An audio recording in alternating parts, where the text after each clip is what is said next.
நீங்கள் பார்த்துக் கொண்டிருப்பது உங்கள் விஜய்.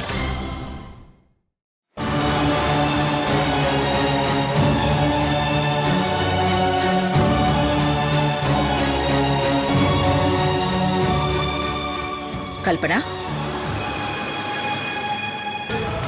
இங்க என்ன பண்ணிட்டு இருக்க? உன் படிப்பை பத்தி யோசிக்கிறியா? அதான் மாப்பிள்ளை வீட்டுக்காரங்க கிட்ட பேசி நீ படிக்க நான் பெர்மிஷன் வாங்கி தரேன்னு சொன்னல, அப்புறம் என்னமா? கல்பனா. அம்மா. ஏன் கல்பனா? நான் இவ்வளவு நேரம் பேசின எதுவுமே உன்னோட காதுல விடலையா? அப்படி என்னதான் பிரச்சனை உனக்கு?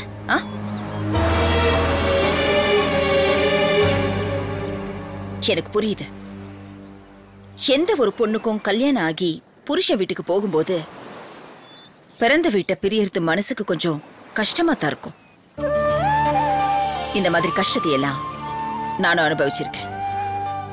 அதனால என் மக மனசுல இருக்கிற உணர்வுகளை என்னால புரிஞ்சுக்க முடியுது. நீ நேத்துல இருந்து ரொம்ப வருத்தத்துல இருக்கிறதாவும் அத பார்த்த சீதா ரொம்ப கஷ்டப்படுறதாவும் என்கிட்ட வந்து சொன்னா. என் மக விஷயம் வேற யாரோ ஒருத்தர் சொல்லிதான் எனக்கு தெரியணுமா? இங்க பாரு கல்பனா, நான் உன் அம்மா. உன் மனசுல என்ன விஷயம் இருக்குன்னு என்னால ஈஸியா புரிஞ்சுக்க முடியும். நான் எப்பவுமே என் பிள்ளைங்களை பத்தி யோசனை பண்றவ. அவங்களுக்கு எது நல்லது எது கெட்டதுன்னு ஒரு அம்மாவா எனக்கு நல்லாவே தெரியும். அவங்களுக்கு எப்படிப்பட்ட வாழ்க்கையை அமைச்சு கொடுக்கணும்னு எனக்கு மட்டும்தான் தெரியும். அப்படி இருக்கும்போது பிள்ளைங்க விருப்பத்துக்கு எதிரா ஒரு சில விஷயங்களை பண்ணித்தான் ஆகணும். ராம் வனிதா விஷயத்திலையும் நான் அப்படித்தான் பண்ணேன்.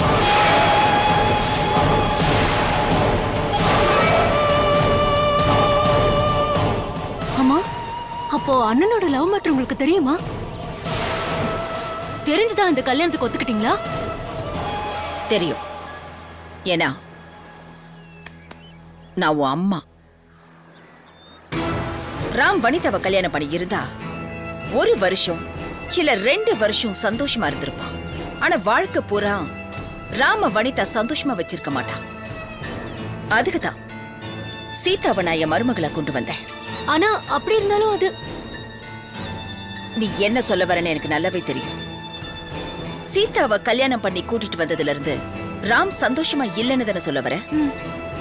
என் மகனுக்கு நல்ல மனைவியா அவனை கடைசி கால வரைக்கும் நல்லபடியா பாத்துக்கிற தகுதி சீதாவுக்கு மட்டும்தான் இருக்கு. அது ஒரு நாள் உனக்கு ராம்க்கு கண்டிப்பா புரியும். அம்மா செஞ்சது எல்லாமே சரிதான்னு நீங்க கண்டிப்பா புரிஞ்சுப்பீங்க.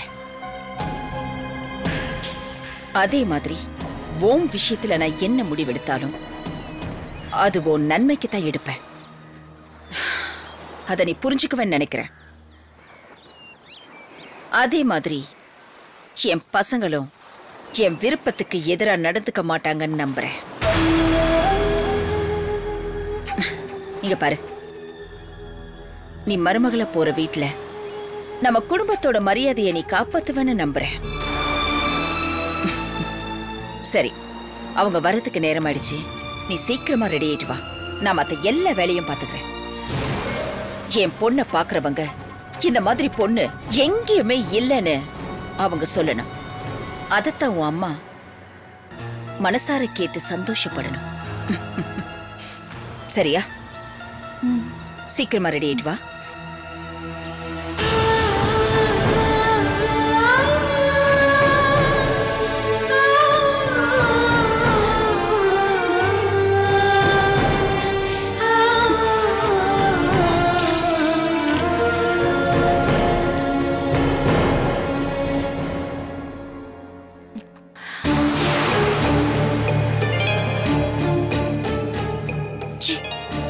இந்த வீட்ல நான் என்ன வேலைக்காரியா?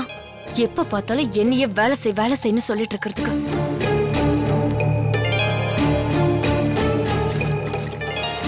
ஏய், என்ன பாக்குற? ஒழுங்கா வேலை செய், இல்லன்னா அதுக்கும் என்னதான் திட்டுவாங்க.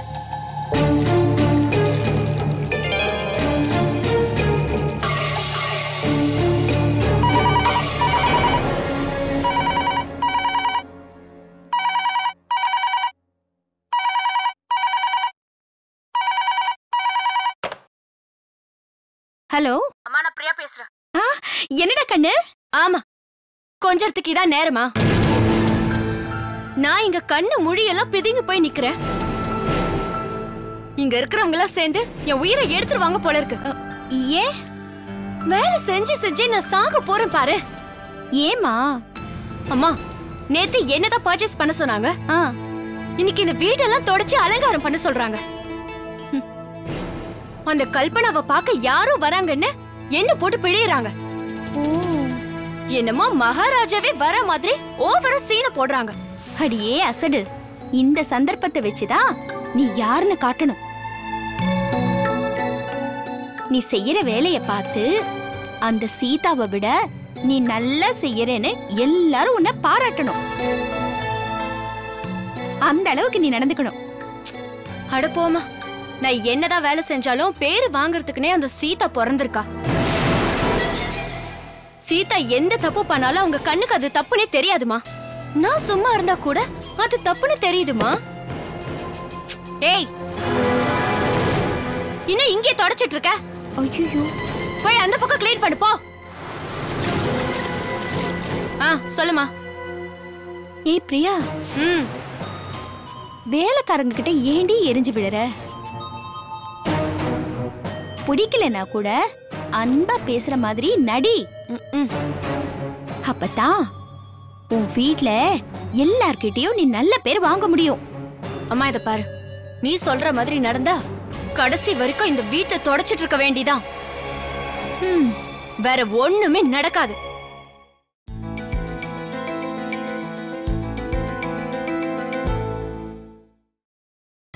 நீங்கள் பார்த்துக் கொண்டிருப்பது உங்கள் விஜய்.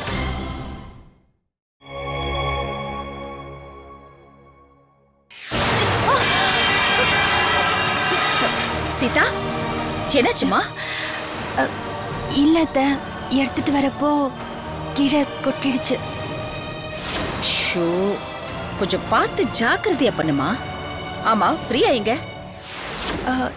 இங்கதான் வெளியில. சரி, பரவாயில்ல, நீ ஜாக்கிரதையா பண்ணு. நான் அவ என்ன பண்ணிட்டு இருக்கான்னு பார்த்துட்டு வரேன். சரியா? ஆமா. ஐயோ, நீ சொல்லுவ, ஆனா நான் தானே இங்க வந்து கஷ்டப்பட்டுட்டு இருக்கேன். ஆமா, என்னால பண்ண. ஏய், யார்கிட்ட பேசிட்டு இருக்க? அது வந்து போனை கொடு பாப்போம். கொடுன்னு சொல்றல. ஹலோ பிரியா, ஏண்டி பேச மாட்டேங்கிற? என்னாச்சு? ஹலோ,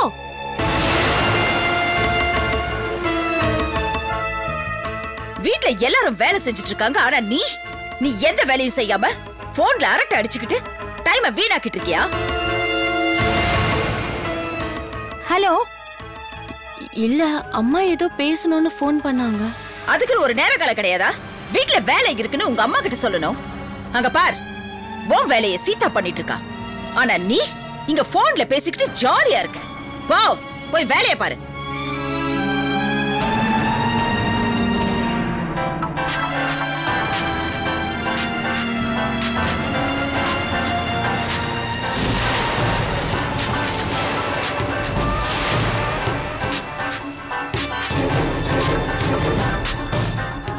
என்ன பார்த்துட்டு இருக்க?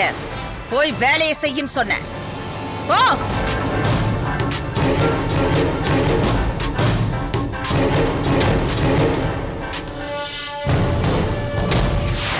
ஏ பிரியா, ஏண்டி போனை கட் பண்ணிட்ட? இங்க போன்ல பேசுறதுக்கு யாருக்கும் நேரம் இல்ல. அதுக்காகத்தான். சித்ராதேவிமா, நீங்களா? ஏன் என் வீட்ல நான் இருக்க கூடாதா? உங்க மகளுக்கு பதிலா போன்ல என் வாய்ஸ் கேட்ட உடனே ரொம்ப ஷாக் ஆயிட்டீங்களா? அதெல்லாம் இல்ல. பிரியா கிட்ட பேசிட்டு இருந்தல்ல, திடீர்னு உங்க குரலை கேட்ட உடனே பிரியாவுக்கு என்ன ஆச்சோ ஏதாச்சோ நான் பயந்துட்டேன். ஓ, அச்சச்சோ, அப்படியா? பயப்படாதீங்க, அப்படியெல்லாம் எதுவும் நடக்காது. அப்படி ஏதாவது நடந்தா உங்களுக்கு கண்டிப்பா நாங்க தகவல் சொல்லுவோம். இப்ப நீங்க போனை வைக்கிறீங்களா? பிரியாவுக்கு நிறைய வேலை இருக்கு. ஏதாவது முக்கியமான விஷயம் இருந்தா என்கிட்ட சொல்லுங்க. நான் போய் பிரியா கிட்ட சொல்றேன். அது ஒண்ணும் இல்ல, கல்பனாவை பொண்ணு பார்க்க வரதா பிரியா சொன்னா. அதான் நான் அவளுக்கு வாழ்த்து சொல்லலான்னு ஃபோன் பண்ணேன். சொல்லிட்டீங்கல்ல, ரொம்ப ரொம்ப நன்றி. எங்க நிறைய வேலை இருக்கு. இப்ப நீங்க போனை கட் பண்றீங்களா இல்ல நான் டிஸ்கனெக்ட் பண்ணட்டுமா? ஓ, உங்களுக்கு நிறைய வேலை இருக்கும், நானே போனை கட் பண்ணிடுறேன்.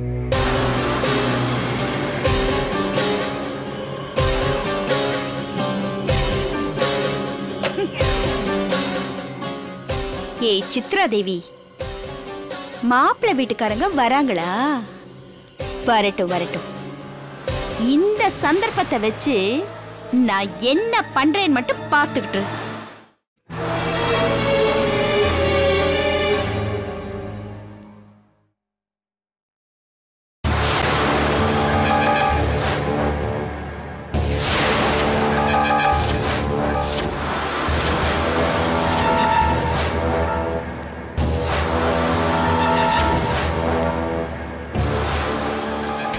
டிராமாவாடி ஆடுற டிராமா. கூடிய சீக்கிரத்துல இந்த டிராமாவுக்கு ஒரு முடிவு கட்டுறேன்டி.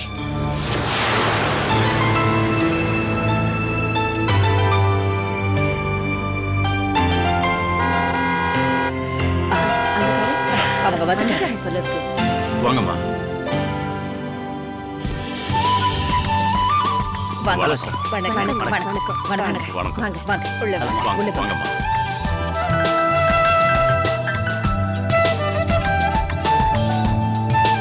உள்ள வாங்க. வாங்க. வாங்க உள்ள வாங்க.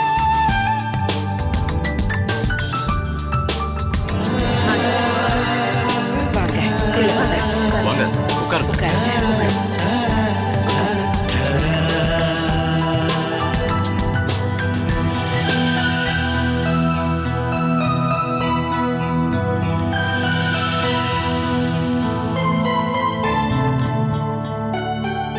Hello hello hello Hi. Hello hello எப்படி இருக்கீங்க Hi, Raj? how are you? உட்காருங்க உட்காருங்க. வாங்க. இவதான் என் ஒய்ஃப் அனுஷ்யா. வணக்கம் வணக்கம் வணக்கம் வணக்கம். வணக்கம்மா. இவன் என் பையன் அஜய். வணக்கம். மூத்த பையன். ஹாய். இது என் மருமக விமலா. வணக்கம். வாங்க. ஹலோ. இவங்க என் அத்தை, ஹெட் ஆஃப் த ஃபேமிலி. வணக்கம். வணக்கங்க. அவர் என் ஹஸ்பண்ட். வணக்கம். இவதான் என் ஒய்ஃப், பேர் சுமித்ரா. வணக்கம்மா. ஆமா, எங்க உங்க பசங்களை காணோம்? ராம், இங்க வாப்பா. இத வந்துட்டே இருக்கான்.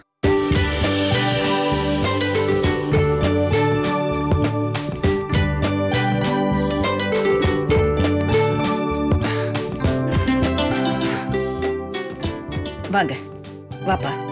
வா ராம். இவன் தான் எங்க பையன் ராம். ஓஹோ. எங்க பிசினஸ் இவன் தான் மேனேஜ் பண்ணிட்டு இருக்கான். ஹாய். வணக்கம். வணக்கம்பா.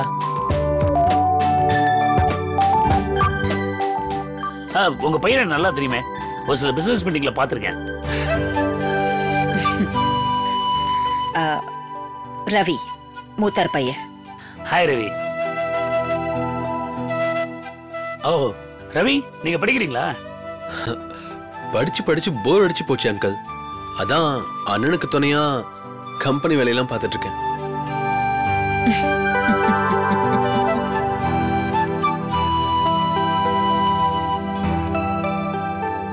எல்லாரையும் அறிமுகம் பண்ணீங்க, ஆனா அவங்க மருமகள்களை கண்ணுல காட்டலையே. சீதா, இவதான் என் மருமக சீதா.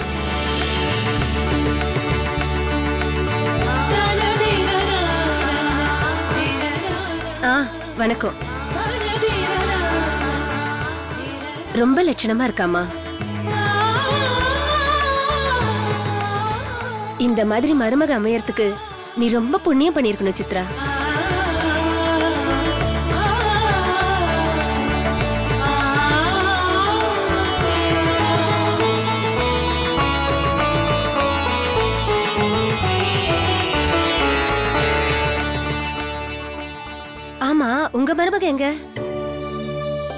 பிள்ளை கிச்சன்ல வேலையா இருக்கா, ஒரு நிமிஷம் கூட்டிட்டு வந்துடுறேன்.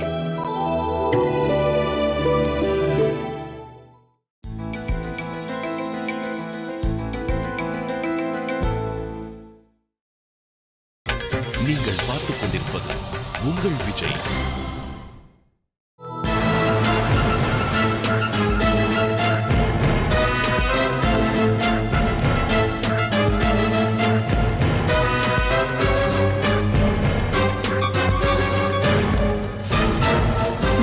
ஐயோ,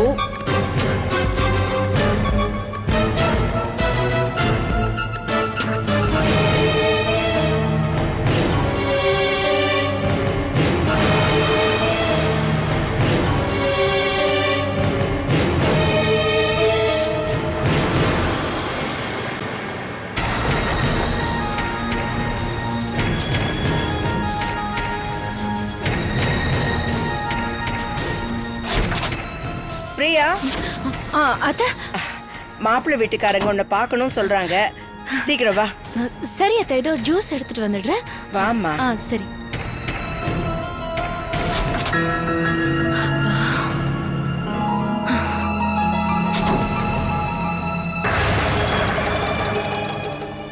எப்படி போகுது உங்க பிசினஸ்லாம் இப்ப? பிசினஸ் பத்தி தான் உங்களுக்கே தெரியும் இல்லையா? அப்ஸ் அண்ட் டவுன்ஸ் இருக்கத்தான் செய்யும். எக்கனாமிக் ரொம்ப டல்லா இருக்கிறதுனால அப்படி இப்படி தான் போயிட்டு இருக்கு. ஆனா ராம் எல்லாத்தையும் எக்ஸலண்டா சமாளிச்சு கம்பெனியை சக்சஸ்ஃபுல்லா கொண்டு போறான்.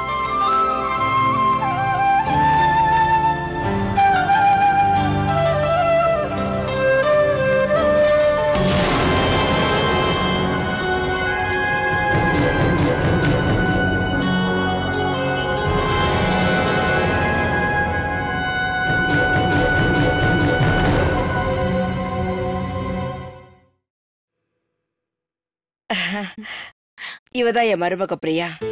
வணக்கம்மா. வணக்கம். ஜூஸ் கொடுமா.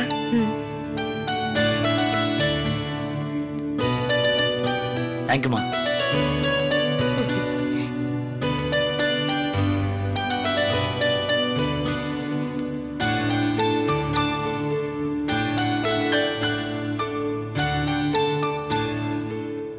சரி, உங்க பிசினஸ்ல எப்படி போகுது நாகராஜ்?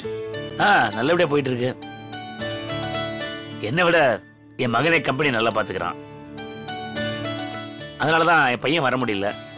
உங்க ராம் மாதிரியே என் சின்ன பையனும் கம்பெனி நல்லா ரன் பண்றான். பசங்கன்னா நம்ம கூட பிசினஸ்ல பங்கு எடுத்துக்கிறது நமக்கும் நல்லது தானே.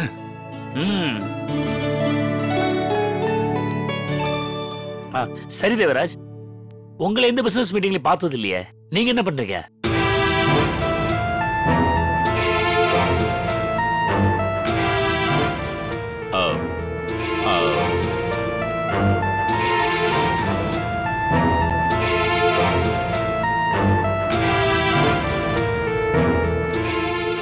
அது வந்து அவரும் பிசினஸ் தான் பாத்துக்கிறாரு. ஓ, ஆனா அதிகமா வெளியில வர்றதில்ல. ஏன்னா என் பையனே எல்லாத்தையுமே பாத்துக்கிறான். அதனாலதான். ஆமா நாகராஜ், ராம் கம்பெனி பொறுப்பை எடுத்ததுல இருந்து பிசினஸ் ஓஹோன்னு போயிட்டு இருக்கு.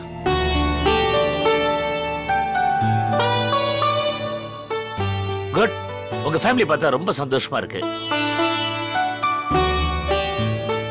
அதுவும் இல்லாம இத்தனை வருஷமா நீங்க எல்லாரும் ஒத்துமையா பிசினஸ் செஞ்சு ஒரே வீட்டுல ஒன்னா இருக்கிறத பார்த்தாலே நீங்க எவ்வளவு நல்ல குடும்பம்னு எனக்கு தெரியுது.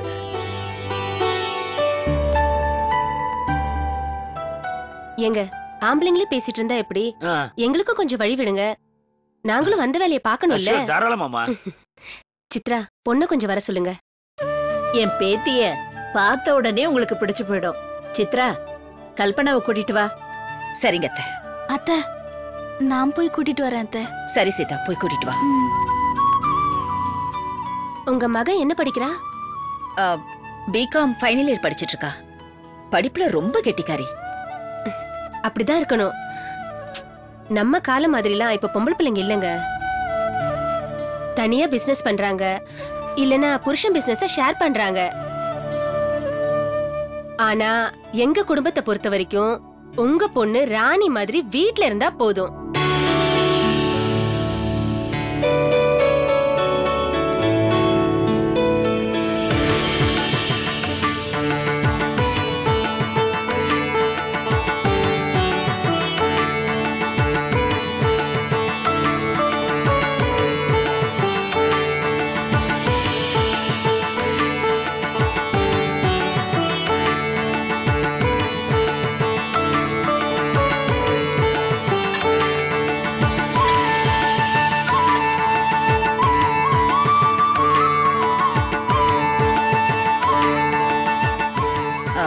கல்பனா,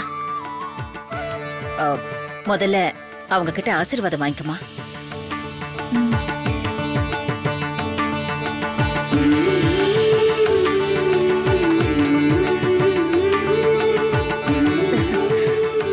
நல்லா இருமா, நல்லா இரு.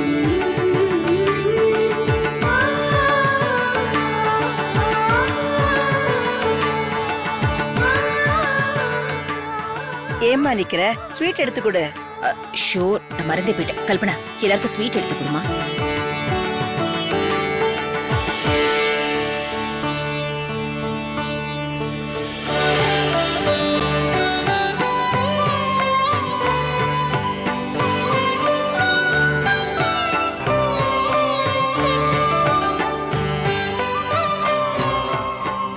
வேண்டாம்மா, இருக்கட்டும்.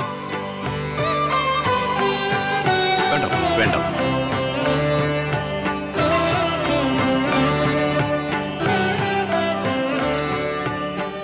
ரொம்ப லட்சணமா இருக்கமா.